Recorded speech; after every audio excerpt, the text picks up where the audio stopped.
Hi అండి, ఈరోజు మనం చేపల పులుసు ఎలా ప్రిపేర్ చేసుకోవాలి చూద్దాము. చాలా ఈజీగా, చాలా సింపుల్గా, రెగ్యులర్గా చేసే విధంగా కాకుండా డిఫరెంట్గా ఇలా ట్రై చేయండి. టైం సేవ్ రెసిపీ అండి. చాలా టేస్టీగా, చాలా బాగుంటుంది. ఈజీగా కూడా అయిపోతుంది, ఎక్కువ సమయం పట్టదు. ముందుగా మనం ఎన్నైతే చేపలు తీసుకున్నామో నీట్గా వాష్ చేసి పక్కకు పెట్టేసుకోవాలి.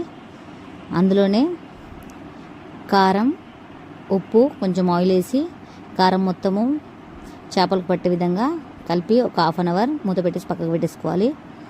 గ్యాస్ మీద ఒక ప్యాన్ పెట్టుకొని అందులో ధనియాలు, ఆవాలు, జీలకర్ర, మెంతులు వేసి బ్రౌన్ కలర్గా ఫ్రై అయ్యే విధంగా వేయించుకొని దాన్ని పౌడర్ చేసుకోవాలి.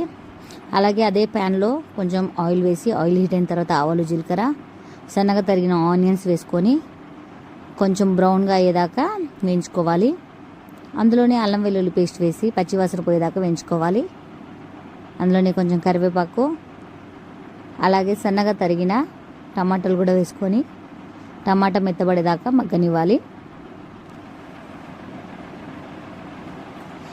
టమాటా మెత్తబడిన తర్వాత అందులో పసుపు, టేస్ట్కి తగ్గ కారం, అలాగే ధనియాల పొడి వేసుకొని ఆయిల్ మొత్తం పైకి తేలేదాకా ఒకసారి కలిపి ఒక 2 నిమిషాలు వెయిట్ చేయాలండి. మనం ముందుగానే మ్యారినేషన్ చేసి పెట్టుకున్న ఫిష్ ముక్కలన్నింటినీ ఒక్కొక్కటిగా ఆ టమాటా గ్రేవీలోకి యాడ్ చేసేసుకోవాలి. అందులోనే సన్నగా తరిగిన ఒక 5-6 పచ్చిమిర్చి, కొత్తిమీర, ముందుగానే నానబెట్టి గుజ్జు తీసి పెట్టుకున్న చింతపండు రసాన్ని ఒక కప్పు నిండా వేసేసుకొని అందులో కొంచెం వాటర్ పోసేసి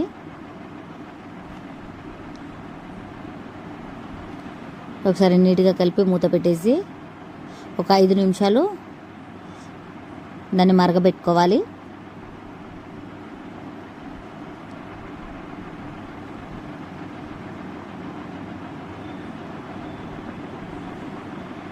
ఒక 5 నిమిషాలు మరిగిన తర్వాత మనం ముందుగానే పౌడర్ చేసి పెట్టుకున్న ధనియాలు, ఆవాలు, జీలకర్ర, మెంతి పొడిని దాని లోపల యాడ్ చేసుకోవాలి. ఫాస్ట్గా కలపకుండా, ముక్క విరగకుండా సింపుల్గా కలిపేసేయాలండి. చూపిస్తున్న విధంగా కలిపేసి మళ్ళీ ఒక 5 నిమిషాలు మూత పెట్టేసి ఆయిల్ మొత్తం పైకి తేలేదాకా మసలు పెట్టుకోవాలి.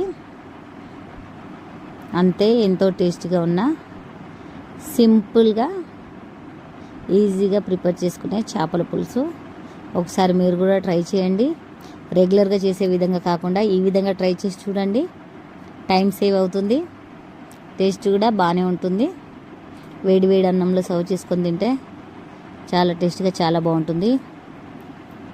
మనం వండుకోగానే తినే కంటే ఒక 1 అవర్ 2 అవర్స్ తర్వాత తింటే ముక్కకి గ్రేవీ అనేది పడుతుందండి.